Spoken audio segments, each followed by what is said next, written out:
اعوذ باللہ من الشیطان الرجیم بسم اللہ الرحمن الرحیم رب اشرح لی صدری ویسر لی امری واحلل عقدۃ من لسانی یفقہوا قولی صدق اللہ مولانا العظیم۔ آج کا ٹاپک ہے اخوت۔ معنی و مفہوم اس کا پہلے دیکھ لیتے ہیں کہ اخوت کے معنی و مفہوم کیا ہیں۔ کہتے ہیں کہ اخوت کا جو لفظ ہے وہ اخن سے نکلا ہے۔ اصل میں لفظ تھا اخن اور اس سے پھر لفظ بنا ہے اخوت، اور جس کے معنی ہیں برادری، بھائی بندے اور بھائی چارے کے۔ اس مفہوم میں حقیقی بھائی کے علاوہ رکن خاندان، ہم قوم اور ہم مذہب بھی شامل ہیں۔ اسلامی اخوت در حقیقت ان باہمی حقوق کا جامع نام ہے جو رسول اللہ صلی اللہ علیہ وسلم نے پوری امت مسلمہ پر لازم قرار دیے ہیں، جس کی بنیاد محبت، الفت، اخلاص، ہمدردی اور خیر خواہی پر ہو۔ ایک شخص جو ہی کلمہ طیبہ پڑھتا ہے وہ اسلام کی عالمگیر برادری کا رکن بن جاتا ہے، خواہ اس کا تعلق کسی علاقے، کسی خاندان اور رنگ و نسل سے ہی کیوں نہ ہو، وہ ایک عالمگیر برادری کا رکن بن جاتا ہے۔ اب ہم دیکھتے ہیں کہ قبل از اسلام کا جو معاشرہ تھا اس کے اندر اخوت اور بھائی چارہ تھا کہ نہیں تھا۔ تو رسول اللہ صلی اللہ علیہ وسلم کی تشریف آوری سے قبل عرب کا جو بچہ تھا وہ ایک دوسرے کے خون کا پیاسا اور ایک قبیلہ دوسرے قبیلے کا جانی دشمن تھا۔ ایک خون کا بدلہ کئی پشتوں تک جا کر کے لیا کرتے تھے۔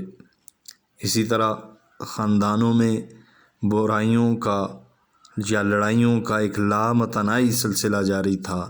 لامتناہی کا مطلب ہوتا ہے نہ ختم ہونے والا، متناہی کا مطلب ہوتا ہے کہ جہاں تک اعداد بننا شمار کر سکے، جہاں تک گنتی پوری ہو سکے، لیکن ان کی لڑائی جھگڑے کا جو انحصار تھا وہ لامتناہی تھا، یعنی نہ ختم ہونے والے لڑائی جھگڑے تھے۔ تو ہر شخص اپنی جگہ پر اپنے آپ کو ہمیشہ خطروں میں گھرا ہوا پاتا تھا اور اٹھتے بیٹھتے، سوتے جاگتے، چلتے پھرتے ہر وقت چوکنا رہتا تھا کہ کوئی اس پر حملہ نہ کر بیٹھے۔ لوٹ مار، قتل و غارت، ڈاکہ زنی، خون ریزی اور جنگ و جدل کا بازار گرم تھا۔ کسی کی جان و مال اور آبرو محفوظ نہ تھی۔ کبھی پانی پینے پلانے پہ جھگڑا اور کبھی گھوڑا آگے دوڑانے پہ جھگڑا شروع ہو جایا کرتا تھا۔ چھوٹی چھوٹی باتوں پر لڑائیوں کا ختم نہ ہونے والا سلسلہ شروع ہو جاتا تھا اور انسانی جان کی کوئی قدر و قیمت نہیں تھی۔ نیکسٹ ہیڈنگ ہے درس اخوت و محبت۔ رسول اللہ صلی اللہ علیہ وسلم جب عرب کے اس جاہلانہ معاشرے کے اندر تشریف لائے تو اپنے ساتھ خون کے رشتے سے بڑھ کر ایک اور رشتہ لائے، اور وہ رشتہ دین کا رشتہ تھا، جس نے مدت کے بچھڑوں ہوں کو ملا دیا، دشمنوں کو بھائی بھائی بنا دیا، اور خاندانی و قبائلی یگانگت سے بڑھ کر اسلامی برادری کی یگانگت ان کے اندر پیدا کر دی، جس نے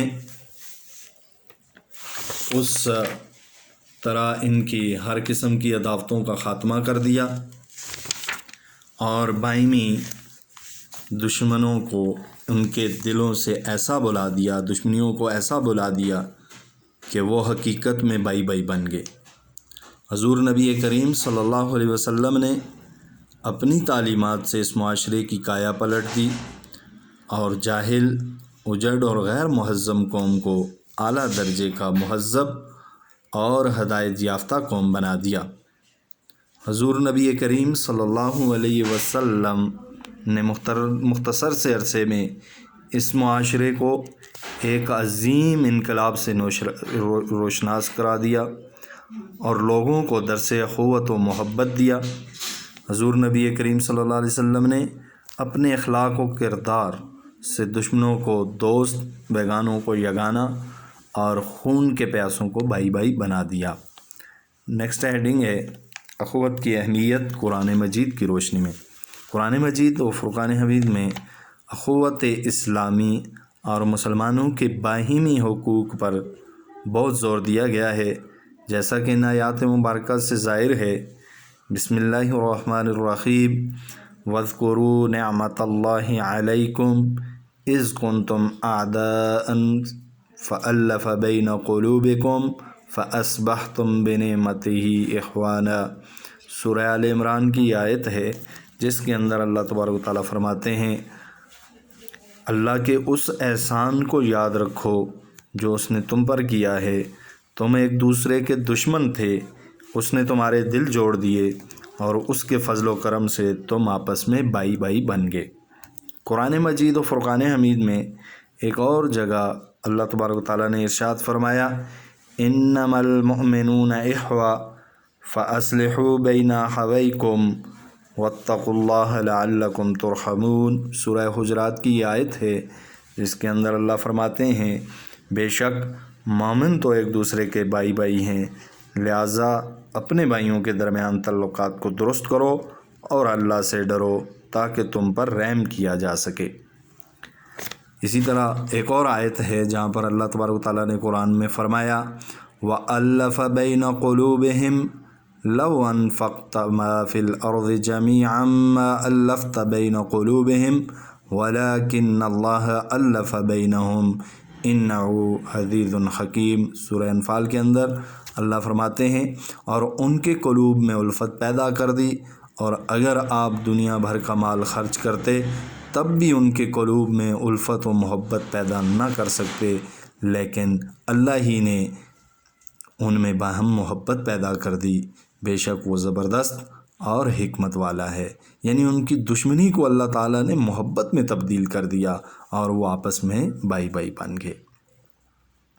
اب اس کے بعد نیکسٹ ہیڈنگ ہے حدیث کی روشنی میں اخوت کی اہمیت، کہ اخوت کی اہمیت کیا ہے حدیث کی روشنی میں۔ تو حدیث مبارکہ میں بھی اخوت اسلامی پر بہت زور دیا گیا ہے، اس کی بھرپور ترغیب دلائی گئی ہے۔ حضور نبی کریم صلی اللہ علیہ وسلم نے فرمایا، اللہ کے بندو تم سب آپس میں بھائی بھائی بن جاؤ، وَكُونُوا عِبَادَ اللَّهِ إِخْوَانًا۔ اور ایک اور حدیث میں اللہ کے نبی صلی اللہ علیہ وسلم فرماتے ہیں کہ مسلمان وہ ہے جو اپنے بھائی کے لیے وہی چیز پسند کرے جو اپنے لیے پسند کرتا ہے۔ اور اسی طرح حضور نبی کریم صلی اللہ علیہ وسلم کی ایک اور حدیث جس میں اللہ کے نبی صلی اللہ علیہ وسلم نے فرمایا، مسلمان وہ ہے جس کے ہاتھ اور زبان سے دوسرے مسلمان محفوظ رہیں۔ اور ایک اور حدیث دیکھ لیتے ہیں کہ نبی کریم صلی اللہ علیہ وسلم نے فرمایا، مسلمانوں کی مثال ایک عمارت کی سی ہے، ایک عمارت یا دیوار کی سی ہے جس کی ایک اینٹ دوسری اینٹ کو تقویت کا باعث بنتی ہے۔ یعنی ایک اینٹ جب دوسری اینٹ کو مضبوط کرتی ہے تو مسلمان کو بھی چاہیے کہ ایک مومن دوسرے مسلمان بھائی کی مشکلات میں اس کے لیے باعث تقویت بنے۔ حضور نبی کریم صلی اللہ علیہ وسلم نے فرمایا، مسلمان ایک جسم واحد کی طرح ہے، اگر جسم کے کسی ایک حصے کو تکلیف پہنچے تو سارے کا سارا جسم تکلیف محسوس کرتا ہے۔ اور اسی طرح ایک اور حدیث ہے، بہت ساری احادیث ہیں اللہ کے نبی صلی اللہ علیہ وسلم کی، قال النبی صلی اللہ علیہ وسلم المسلم اخو المسلم لا یظلمہ ولا یسلمہ۔ مسلمان کا بھائی ہے، نہ وہ اس پر ظلم کرتا ہے اور نہ ہی اسے بے یار و مددگار چھوڑتا ہے۔ تو میرے عزیز طالب علم ساتھیوں، جیسا کہ آپ لوگوں کو معلوم ہے کہ یہ اخوت کا ٹاپک تھا، اس پر ہم نے قرآن و حدیث کی روشنی میں بھی کیا کی ہے، اخوت کی اہمیت بیان فرمائی ہے۔